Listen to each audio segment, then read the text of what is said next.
So sa video na to ay ituturo ko sa inyo kung paano mag-refresh ng tensioner ng scooters ng Honda. So kung makikita nyo, ganito siya mag-play. Tutusok mo dyan, flat screw, tapos bibitawan mo. So delayed na siya, hindi na siya aggressive. Dapat ang play niyan taas baba, ganyan na. Ayan, delayed na siya, hindi na siya bumabalik. Dapat ganun.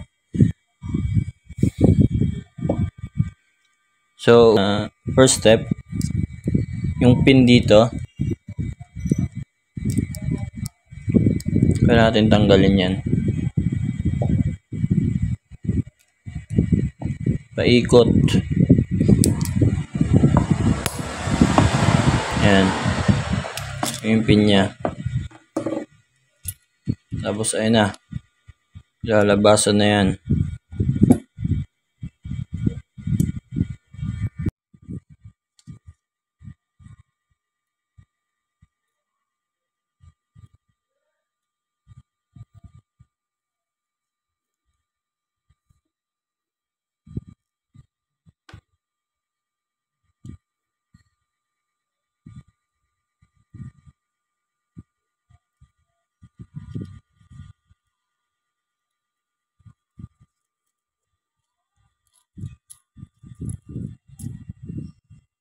So sa pag-refresh mga tol, dalawa lang option natin. Either kaya hindi siya bumabalik pag ini-screw mo pa loob, dapat ang play niya pag binitawan mong screw, bibitaw na siya, bibitaw na agad siya.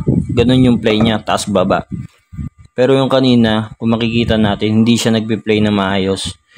So dalawa lang option natin, either lilinisan o di kaya puputulan natin dito sa springs. Kasi isa sa mga dahilan kaya hindi na siya nagpi-play, kasi dahil dito malutong na yung spring dito.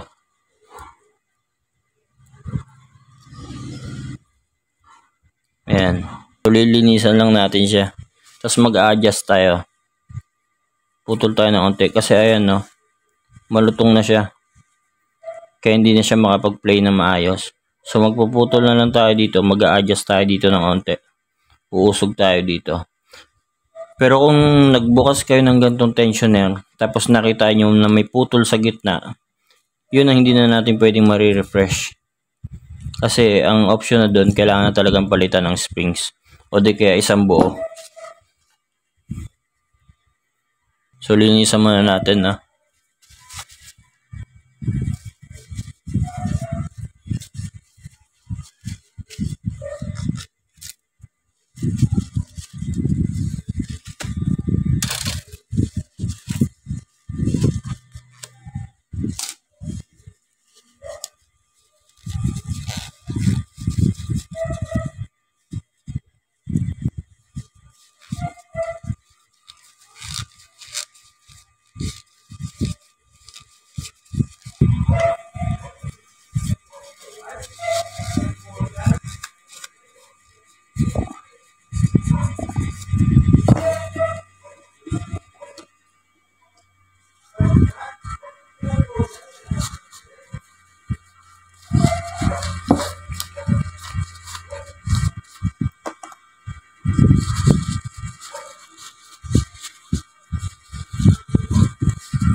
Ito kung makikita nyo, ayan no, sunog na siya.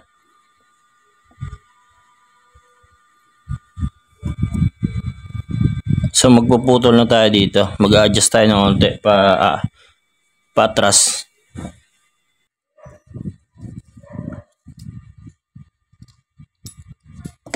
Bali ganito na magiging orientation niya mga boss. Kuha lang kanya sinulid, gawin yung mga 3 doble, 4, ganun. Tapos yung kanal dyan, ipasok nyo yung mga sinulid. Tapos ibababa natin hanggang dito. Kumbaga ito yung pinaka-padlock natin mamaya. Habang binubuhol natin tong springs niya. Kasi kahit pa inulit-ulit yung gawin kanina, nahihirapan talaga ako. So kailangan talaga may maglalak sa kanya kasi nakakangali sa kamay. Mabibit-bibitawan mo talaga.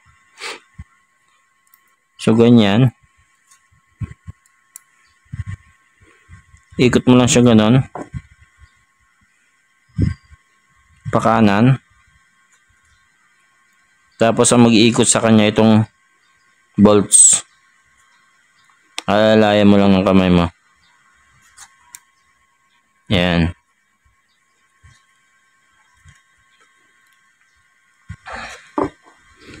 Mas maganda kung may kasama kayo, no? Kasi para siya na magtatali ng sinulid. Mahirap.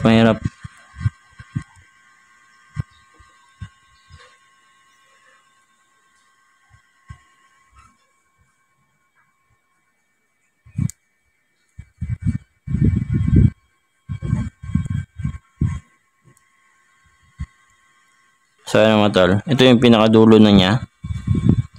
So ngayon, itong nasa kaliwang sinulid, ipapasok natin yan doon. Babalik natin dito sa kanal. Yan. Para mag-lock siya doon sa kabila. Ito. Lalak nyo siya.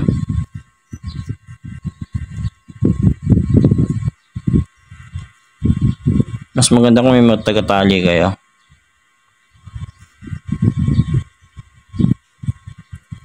Ipapabuhol nyo lang ng ganyan yan. No?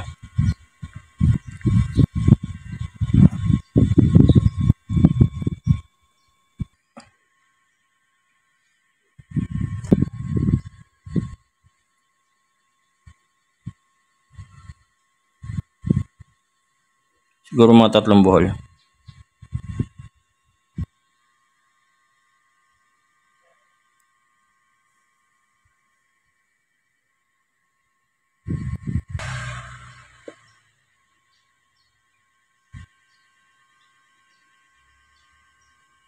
Dito yung ipapasok yung lock niya. Ito yung pinaka-lock niya. Pag ganun.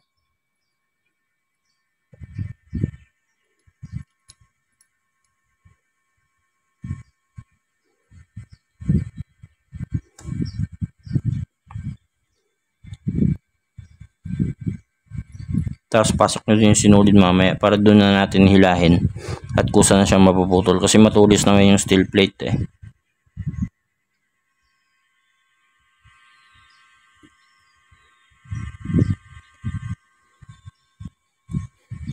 Tapos ito washer. Yung makinis dun sa loob, doon nakatapat. Tumagaspang dito masyado sa ano. Ito, bushing. Tapos ito na. Nut lang naman yan, iikot nyo lang pag ganun.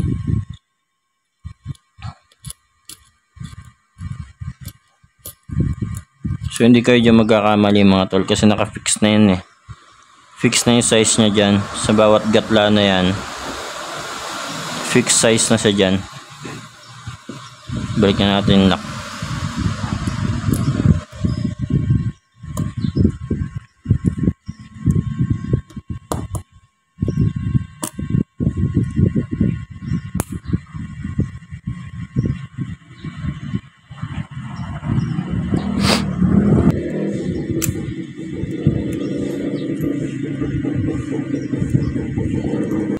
Tapos try natin.